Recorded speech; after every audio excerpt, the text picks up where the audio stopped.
নমস্কার বন্ধুরা, আজকের রেসিপি হচ্ছে ভেজ ডাল। পুরো বিয়েবাড়ি স্টাইলে। বাই দ্য ওয়ে, আমি সন্দীপন, আমার রান্নাঘর সন্দীপনের রান্নাঘরে সবাইকে স্বাগত। তো তোমরা দেখো কিভাবে বানালাম ভেজ ডালটা। তো ঠিক এইভাবে বানিয়ে খেতে পারো, খুব ভালো লাগবে। তো দেখো,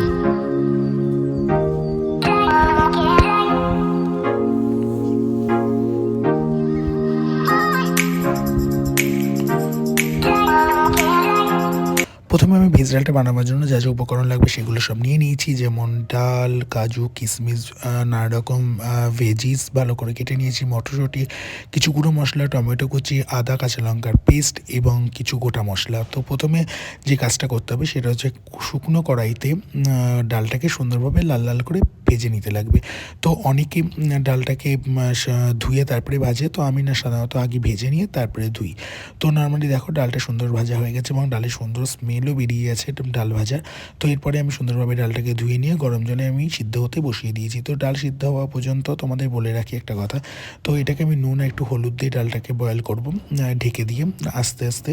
আমি প্রেশার কুকারে দিই না, কারণ প্রেশার কুকারে দিলে একটা কেমনটা পুরো ঘ্যাটা ঘ্যাটা হয়ে যায়, আমার ভালো লাগে না যেটা।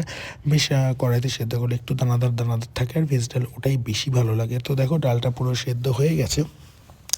তো এইভাবে তোমরা ডালটা সেদ্ধ করো, বেশ সুন্দর হয় খেতে। তো ডালটা সেদ্ধ হয়ে যাওয়ার পর ডালটা ঢেলে রেখে আমি ওই কড়াইতেই যে ভেজিসগুলো রয়েছে সেগুলোকে হালকা করে ফ্রাই করে নেবো। তো প্রথমে তেলের মধ্যে কাজু কিশমিশটাকে দিয়ে সুন্দরভাবে কাজু কিশমিশটাকে ফ্রাই করে নিয়েছি।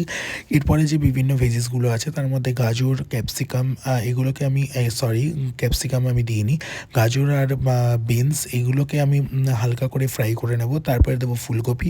তো ফুলকপি যেহেতু তাড়াতাড়ি বয়েল হয়ে যায়, এই জন্য ফুলকপিটা আমি একটু পরে দিয়েছি, গাজরটা যেহেতু ভাজা হতে একটু টাইম লাগে। তো প্রথমে আমি এই দুটোকে সুন্দরভাবে হালকা করে ভেজে নিয়ে এরপরে আমি ফুলকপিটা দিয়ে দিয়েছি। ফুলকপিটা সুন্দরভাবে ভাজা ভাজা মানে ভাবো 70% একটু ভেজে নিয়ে আমি সেগুলোকে তুলে রেখে দেবো। তো ভেজ ডাল এইভাবে করে খেতে পারো, বেশ ভালো লাগে। বেশ বিয়েবাড়ি স্টাইলের একটা ভেজ ডাল, এটা সুন্দর ভাত, গরম গরম ভাতের সাথে জোরে জোরে আলু ভাজা একটা অসাধারণ ডিশ। তো নর্মালি দেখো আমার ভাজা হয়ে গেছে। এবার ওই তেলের মধ্যে আমি ফোড়ন দিয়ে দেবো। ফোড়নে দেবো হচ্ছে গোটা গরম মশলা, তেজপাতা, শুকনো লঙ্কা আর গোটা জিরে। তো ফোড়নটা সুন্দর হয়ে আসলে আমি ওর মধ্যে যে আদা আর কাঁচা লঙ্কা বাটাটা দিয়ে রেখেছিলাম, সেই আদা আর কাঁচা লঙ্কা বাটাটা দিয়ে আমি সুন্দরভাবে মশলাটাকে কষাবো, যতক্ষণ না আদার যে কাঁচা একটা ভাব আছে বা একটা গন্ধ আছে সেটা চলে যায়। তো সেই পর্যন্ত আমি কষাবো এবং দেখো মশলা থেকে তেল ছাড়া পর্যন্ত আমি ওয়েট করব। তো মশলা থেকে তেল ছেড়ে আসলে আমি যে গুঁড়ো মশলাগুলো ইউজ করেছিলাম, যেমন জিরের গুঁড়ো, হলুদ, কাশ্মীরি রেড চিলি পাউডার, লবণ, সবগুলো দিয়ে ভালো করে মশলাটাকে হালকা একটু জল দিয়ে কষাবো যেন মশলাটা তলায় না লেগে যায়। এরপরে আমি টমেটো দিয়ে দিয়েছি, টমেটো সুন্দরভাবে গলে যাবে, মশলার সাথে সুন্দরভাবে সেদ্ধ হয়ে যাবে। তো দেখো আমি হালকা একটু জল দিয়ে মশলাটাকে কষাচ্ছি যেন মশলাটা তলায় না লেগে যায়, তলায় লাগলে ভালো লাগবে না খেতে। তো মশলাটা কষানোর সাথে সাথে আমি দিয়ে দিয়েছিলাম মটরশুঁটিগুলো, যেহেতু মটরশুঁটিগুলো আমি ফ্রাই করে নিয়ে নিই, তো এই মশলার সাথে আস্তে আস্তে মটরশুঁটিগুলো বয়েল হয়ে যাবে এবং অ্যাটলিস্ট যে কালারটা আছে সেই কালারটা থেকে যাবে। তো মটরশুঁটিগুলো আমি দিয়ে আমি সুন্দরভাবে মশলাটাকে আরেকবার ভালো করে কষিয়ে নিচ্ছি যতক্ষণ না তেল না ছাড়ে। তো মশলা থেকে মানে তেল ছেড়ে আসলে আমি যে ভেজিসগুলোকে ভেজে রেখেছিলাম সেগুলো দিয়ে দেবো, সেগুলো দিয়ে সুন্দরভাবে মশলার সাথে কষিয়ে নেব যেন বেশ সব কিছু মশলাটা সুন্দরভাবে অ্যাবজর্ব করে নেয় এবং নুন, ঝাল, তেল সব কিছুর মধ্যে যেন সুন্দরভাবে জিনিসটা ঢুকে যায়। তো ভালো করে মশলাটাকে কষিয়ে যখন পুরো ড্রাই এবং হয়ে যাবে এবং তেলটা ছেড়ে আসবে, আমি যে ডালটা বয়েল করে রেখেছিলাম সেই ডালটা ওটার মধ্যে দিয়ে দেবো। তো দেখো আমি এবার ডালটা আমি ইউজ করছি।